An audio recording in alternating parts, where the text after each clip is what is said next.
Hey everybody, it's Wendy. Welcome. I'm so excited that you're here with me today. I am going to show you Brusho basics. So when I say basic, I'm talking basic because I am no Brusho extraordinaire. In fact, this is the first time that I had really played with it. I did have one previous experience with it, but I really didn't get to play with it that much. We're going to use We Must Celebrate stamp set, which is one of my very favorite stamp sets in the Occasions catalog. You can order this stamp set from me online in my online store. The link is below this video. All the products I'm using are linked below the video. So before I even started, I poked the holes in the top of all of these Brusho lids. I just used a paper piercer to do that and poked all the holes. And then I began using the Brusho. So this video is a little all over the place because originally I wanted to make this really cool background that kind of looked like a sunset and put my animals on top of that. And then after I colored my animals, I thought, I don't feel like these animals will look good on a red and yellow background. I wanted them to have a background that was more of a green. So that's what I ended up doing. Now, I've sped this video way up because this video was originally an hour long, and that is only because I don't know what I'm doing. It's not because Brusho is all that difficult to use. It's actually just that I really don't. I was just playing and doing fun stuff, and so I didn't want the video to be an hour long. So here I'm just taking my aqua painter and adding water, and then I was simply adding color. Then I grabbed a piece of Bristol cardstock and stamped in basic black ink using my Stamparatus, which will be available to purchase, I think in June, but I'm not sure. Don't quote me on that. And then I'm using my watercolor pencils on this to color all of my animals. Now you may be thinking, like, why didn't she use watercolor paper? Because watercolor paper is really toothy. Well, it depends on what you get. The watercolor paper I happen to have on hand was really toothy paper, which just means it has a really strong texture to it. And I just don't really like the way it looks. I like a more smooth finish with colored pencils or watercolor pencils. So it's just a preference thing. It really boils down to preference. That's all it is. So I went with grays and browns for all my little animals here, and I just colored all of them first, did all the coloring, and then I'm going to use my aqua painter to color them. Now I kind of sped past that little first Brusho thing that I created, and that is because I ended up not using that for my background, but I do use it for something on this card, so just hang tight, you'll see. I actually ended up doing another Brusho background just using the moss green, and I kind of used my aqua painter to create like plumes of water and then sprinkled my Brusho on top. And I did that to kind of create the idea or the abstract thought of trees behind the little animals is really what I was thinking of when I did it. Bushes or trees. So I'm kind of coloring with a light source coming from the top right. But frankly, it's really not a light source. I just kind of like went with it, and then I ended up cutting out all these animals, so it really didn't matter where my light source was. So anyway, I kind of just left. That's why the right side of them is a little bit lighter, because in my head the light was kind of coming from that direction. I used my Calypso Coral, what are they called? Pencil, watercolor pencil to do the tummy of the rabbit, the ears of some of the animals, and the nose on the bunny. And then I took my same brown watercolor pencil and I colored really heavy-handed on the bear's tummy and on his nose. And I took my black watercolor pencil and colored on the side as well to kind of create some shadows. And you can see the difference. So the outside of the bear and the inside of the bear are exactly the same color. The difference is just how heavy-handed I was with the pencil. All right, here is the background that I created to use as the background for the card. The funny thing is I totally thought I recorded that, how I made it, and I didn't. I didn't even record it. I looked up and I saw that the camera wasn't recording, and I was annoyed, to say the least. So here I am just trimming away a few of the edges so that I have kind of some cleaner edges for the background. And then I'm going to start layering the pieces. Now I had to create this video in about 7 different steps where I was busy with kids, stopping the video, going and dealing with something, coming back, because my kid's still on Christmas break. Her Christmas break started, well, actually, when you're watching this, she's no longer on Christmas break. She's back at school today. But when I recorded this video, she was still on Christmas break and she had her cousins over and things were kind of crazy. So you can see I've just hand cut out all these little animals. And now I'm going to add dimensionals to the back of them to pop them up on the front of this watercolor panel that I've created. Before I do that though, I'm going to take my basic gray marker, Stampin' Right marker, and I'm going around all the edges that I've trimmed.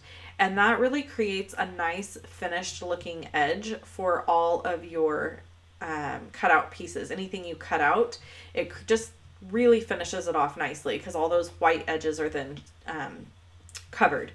So I have to tell you that the video and the photos don't really do this card justice. I felt like the animals kind of blended into the background a little too much.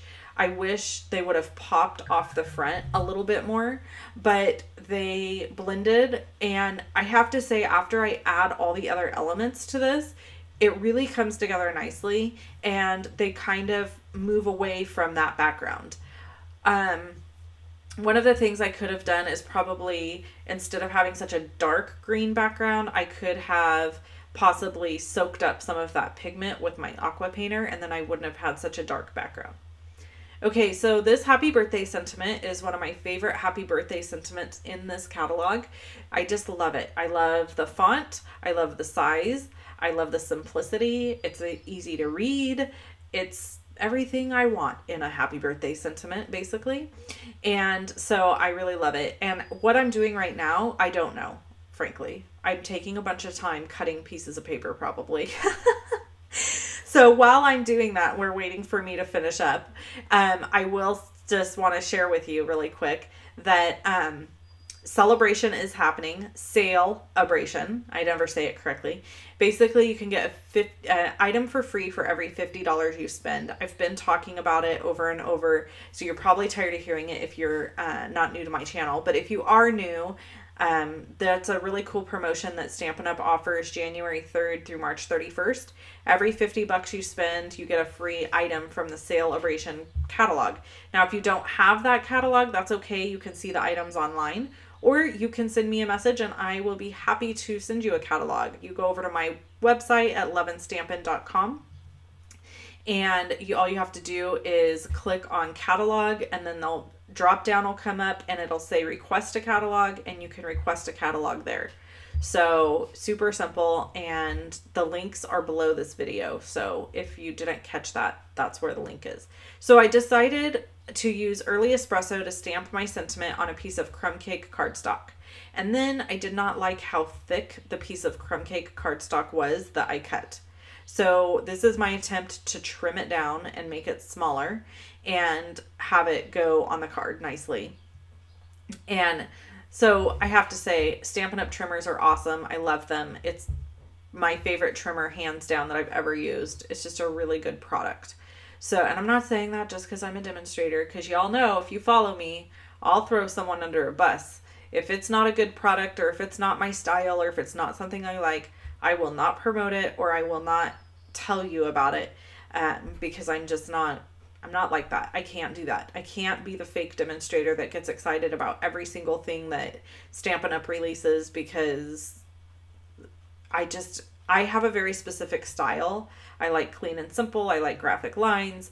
I'm not somebody who, there's specific stuff I like. And so I'm just always going to be true to my art first and a Stampin' Up! Demonstrator second. That's my motto. So yeah, there's that. So anyway, I'm removing the release paper from the back of this card of this foam strip, which by the way is another awesome product. These foam strips are amazing. I love them. And I'm going to go ahead and adhere this down to the bottom of this card front. Now, I decided that there was way too much brown and green and neutral colors happening on this card, and we needed something to pop this card up and make it fabulous. So I went back to my piece that I used in the beginning and decided to use this little balloon punch. Now, you may be falling in love with this balloon punch right now, and I'm going to tell you not to do that because it's retired. This is not a balloon punch that you can get anymore, and I know, shame on me for using something like that. It's horrible, but I needed that size of a balloon. I wanted little bitty balloons, and I didn't have anything current from a current catalog that cut a little bitty balloon this size, or at least that I could find. Frankly, I was looking pretty quickly through it. And so I found this punch, I had it in my arsenal, and I said, you know what, I'm going to use it, because guess what? Even though stuff's retired, I know you still have it, right? I'm sure you're still hanging on to some items that are retired and that you love. And just because it's no longer in a current catalog doesn't mean you don't want to use it. So what the heck? I thought I'm going to go ahead and use something that maybe you've forgotten about using, or that's been in your stash for a while, and you've thought, you know, man, I should use that again. So you should use this little balloon punch if you have it. If you don't have it, you could search for it on eBay or somewhere like that.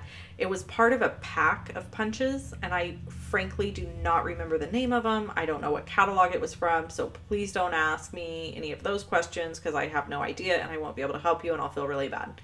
So if you are a demonstrator and you're watching this video and you know where this little punch pack is from and what it's called, please feel free to leave a comment and let my friends know. I appreciate that. Okay, so I took Whisper White Baker's Twine and put it on the back of the balloons using a dimensional. So I just laid the twine down and put the dimensional right on top. And then I placed my balloons where I wanted them, and then used the string to wrap around the little critter's arms, so it looks like they're holding all of these balloons.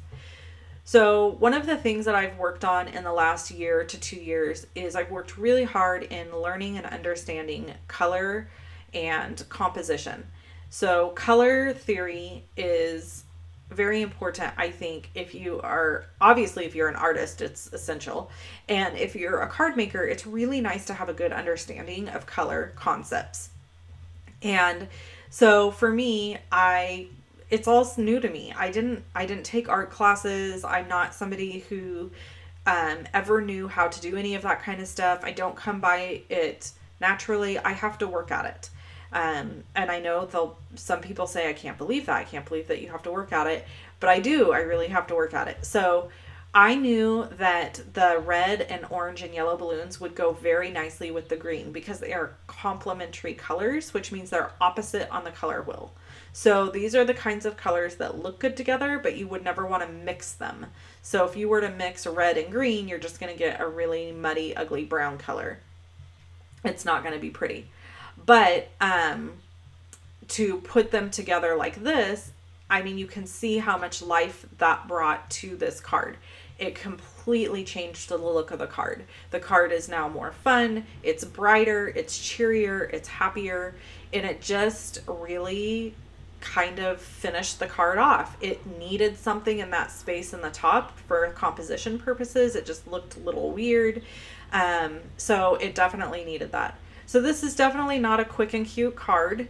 This is a more time intensive card. This will be a card that I save to give to somebody that's really special, who I think that will actually keep the card and probably understand the value behind it. Because you know me, if you've watched my videos, you know I struggle with giving away stuff that's taken me a long time to create.